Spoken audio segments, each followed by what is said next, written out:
লোকসভা নির্বাচন 2024-এর ভোটের প্রথম দফা, দ্বিতীয় দফা, তৃতীয় দফা ভোটের পরে চতুর্থ দফার ভোট বা নির্বাচন হবে 13 মে 2024। সমস্ত দেশের সাথে সাথে পশ্চিমবঙ্গের মধ্যেও রয়েছে কয়েকটি আসন যেখানে ভোট হবে, নির্বাচন হবে। বহরমপুর, কৃষ্ণনগর রয়েছে, তার সাথে সাথে রয়েছে রানাঘাট, তার সাথে রয়েছে বর্ধমান পূর্ব, বর্ধমান, দুর্গাপুর, আসানসোল আসনটি রয়েছে, বোলপুর আসনটি রয়েছে, বীরভূম আসন রয়েছে। এখানে মোট 8টি আসন রয়েছে, যে 8টি আসনে পশ্চিমবঙ্গে ভোট হবে চতুর্থ দফার ভোটের সাথে সাথে সারা দেশের যখন ভোট হবে 13 মে 2024, এই 8টি আসনের মধ্যে ভোট হবে পশ্চিমবঙ্গ রাজ্যের। রানাঘাট থেকে তৃণমূল কংগ্রেস প্রার্থী করেছে মুকুটমণি অধিকারীকে, বিজেপি টিকিট দিয়েছে জগন্নাথ সরকারকে, সিপিআইএম এখান থেকে প্রার্থী করেছে আলাকেশ দাসকে। এখান থেকে 3টি দল প্রার্থী দিয়েছে। কৃষ্ণনগর থেকে তৃণমূল কংগ্রেস প্রার্থী করেছে মহুয়া মৈত্রাকে, বিজেপি টিকিট দিয়েছে রাজমাতা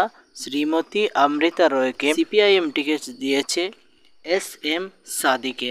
এখান থেকেও 3টি দলের প্রার্থী রয়েছে। বর্ধমান দুর্গাপুর থেকে সিপিআইএম টিকিট দিয়েছে সুকৃতি ঘোষালকে, এখান থেকে তৃণমূল কংগ্রেস প্রার্থী করেছে কীর্তি আজাদকে, বিজেপি টিকিট দিয়েছে দিলীপ ঘোষকে। বর্ধমান পূর্ব থেকে সিপিআইএম প্রার্থী করেছে নীরব খানকে, তৃণমূল কংগ্রেস টিকিট দিয়েছে ডক্টর শর্মিলা সরকারকে, বিজেপি প্রার্থী করেছে আশিস কুমার সরকারকে। এখান থেকে 3টি দল প্রার্থী দিয়েছে। বীরভূম থেকে তৃণমূল কংগ্রেস প্রার্থী করেছে শতাব্দী রয়কে, বিজেপি টিকিট দিয়েছে দেবাশিস ধরকে। এখান থেকে কংগ্রেস প্রার্থী করেছে মিল্টন রশিদকে, এখান থেকে টিকিট দেওয়া হয়েছে। বোলপুর থেকে সিপিআইএম প্রার্থী করেছে শ্যামালী প্রধানকে, এখান থেকে টিকিট দেওয়া হয়েছে। আর তৃণমূল কংগ্রেস দিয়েছে আসিত কুমার মালকে, এখান থেকে টিকিট দেওয়া হয়েছে।